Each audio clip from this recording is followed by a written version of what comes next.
Assalamualaikum warahmatullahi wabarakatuh. Bertemu lagi dengan saya Ufia Diana Nafisah dari Statis Matematika kelas 3E dengan nomor NIM 1262042011067. Pada video kali ini, saya akan menjelaskan tentang kalkulus dan kombinatorika. Pertama-tama, saya akan menjelaskan tentang konsep kalkulus. Berbicara tentang kalkulus, apakah kalkulus itu? Kalkulus ialah ilmu yang mempelajari tentang perubahan, sebagaimana geometri yang mempelajari bentuk dan aljabar yang mempelajari operasi dan penerapannya untuk memecahkan persamaan. Konsep kalkulus dibagi menjadi beberapa bagian. Yang pertama ada fungsi, yang kedua ada limit, turunan, dan integral, dan yang terakhir ada tambahan tentang konsep trigonometri. Untuk yang pertama adalah fungsi. Bentuk fungsi sendiri biasanya berupa x kuadrat tambah 2x tambah 1. Kata fungsi pertama kali digunakan oleh Gottfried Leibniz pada tahun 1673 untuk menunjukkan nilai kemiringan kurva pada titik tertentu. Fungsi tersebut pada masa kini biasa dikenal dengan sebutan fungsi turunan. Leibniz juga memperkenalkan istilah variabel, konstan, dan parameter. Pada tahun 1718, Johann Bernoulli memperkenalkan fungsi sebagai sembarang ekspresi yang menggunakan variabel dan beberapa konstanta. Clairaut dan Euler kemudian memperkenalkan tentang lambang fx.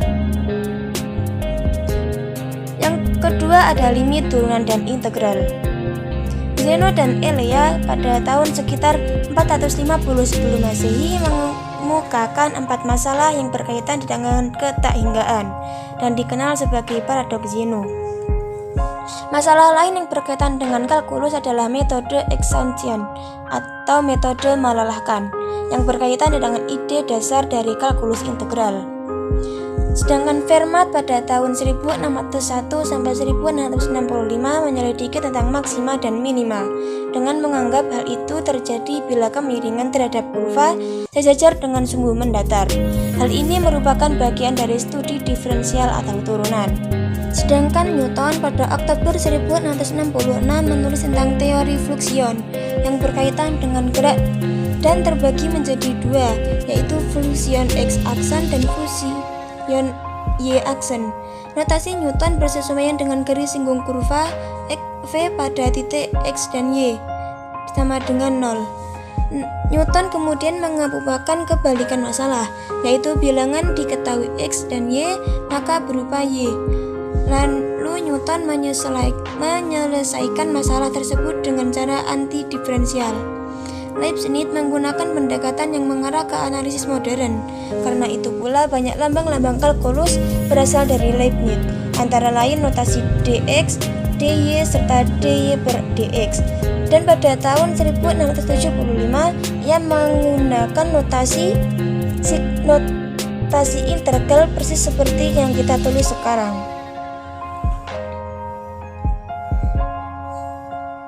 Yang terakhir ada konsep trigonometri. Penggunaan fungsi trigonometri bermula sebagai hubungan antara matematika dan astronomi, sehingga trigonometri mula-mula berkenaan dengan trigonometri bola atau spesial trigonometri. Tabel tali busur yang pertama kali dikenal dari Hipparchus sekitar tahun 1400 sebelum Masehi, tetapi bukunya sendiri telah hilang. Dari sini Hipparchus kemudian sering disebut sebagai bapak trigonometri. Pemakaian setengah tali busur atau half chord dalam notasi modern berarti menunjukkan nilai sinus dimulai di India. Dalam karya Aryabhata I sekitar tahun 500 Masehi terdapat tabel setengah tali busur dengan menggunakan nama Jia. Di dalam bukunya yang berjudul On the Motion of the Star, Al-Battani dan Al-Battanus adalah orang pertama yang menyusun tabel dan memperkenalkan fungsi chord. Sedangkan Abu al-Wafa dikenal sebagai yang pertama kali menggunakan fungsi tan dan menyusun tabel tan dan sin dengan interval hanya dengan 15 menit. Studi trigonometri sebagai ilmu matematika yang lepas dari astronomi pertama kali diberikan oleh Nasiruddin Al-Tusi pada tahun 1201 sampai 1274 dalam Treatise on the Quadrilateral. Bahkan dalam buku ini ia untuk pertama kali memperlihatkan keenam fungsi trigonometri lewat sebuah segitiga siku-siku. Sedangkan konsep tan dan kot sendiri lahir dengan jalur yang berbeda dengan sin dan cos. Konsep tan dan kot pada mulanya tidak berhubungan langsung dengan sudut, tetapi berasal dari perhitungan tinggi menggunakan panjang bayangan matahari atau studi ekonomik. Sedangkan untuk konsep sek dan kosek pun lahir dari studi tentang gnomon ini pada tahun 1533. Regiomontanus atau Johann Muller menerbitkan buku De Triangulis Omnimodis yang dipercaya beberapa sejarawan sebagai buku lengkap pertama yang membahas trigonometri bidang. Untuk bagian yang kedua menjelaskan tentang konsep kombinatorika. Pada buku Bhagavati Sutra adalah buku yang pertama membahas mengenai kombinatorika secara jelas. Sedangkan teori graf atau bujur sengkar ajaib dikenal di Cina pada tahun sekitar 200 Masehi.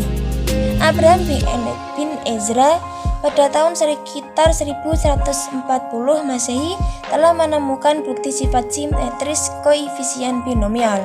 Sedangkan Levi ben Gershon sekitar tahun 1321 menulis sifat yang terkait rumus P pada titik NN dan P pada titik NR dan rumus umum C pada titik NR. Sedangkan Blaise Pascal, Leibniz, Bernoulli, dan Euler termasuk peletak dasar-dasar kombinatorika modern pada abad ke-18. Euler mengembangkan masalah-masalah yang terkait kombinatorika. Ia antara lain mengembangkan untuk pertama kali teori graf saat memecahkan masalah 7 jembatan Konigsberg yang menjadi embrio ilmu baru atau topologi. Sekian yang dapat saya sampaikan, kurang lebihnya saya minta maaf. Assalamualaikum warahmatullahi wabarakatuh.